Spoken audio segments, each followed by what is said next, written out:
আলহামদুলিল্লাহ pay scale বাস্তবায়ন হচ্ছে। আগামী 1 জুলাই থেকে পে স্কেল বাস্তবায়ন হবে।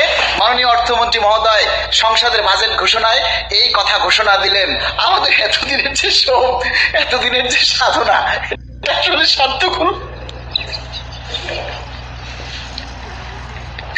আসলে আমাদের যে এতদিনের কষ্ট, আমরা এতদিন বিভিন্ন সংগঠন যে মানে বিভিন্ন আন্দোলন, বিভিন্ন সংগ্রাম, আমাদের সেটা আসলে সার্থক হয়েছে।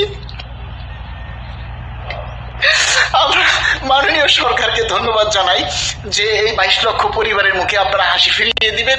22 লক্ষ পরিবার আসলে তাদের মধ্যে সচ্ছলতা ফিরে আসবে এবং রাষ্ট্রকে একটি স্বয়ংসম্পূর্ণ রাষ্ট্র হিসেবে গড়ে তোলার জন্য চেষ্টা করবে। কর্মচারীরা বিগত প্রায় 11 বছর যাবৎ একই বেতন কাঠামোতে বেতন ভাতা পাচ্ছেন।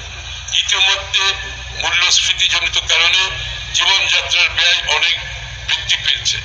আমরা সরকারি কর্মচারীদের জন্য নতুন বেতন কাঠামো আগামী 1 জুলাই 2026 হতে ধাপে ধাপে বাস্তবায়ন করার ঘোষণা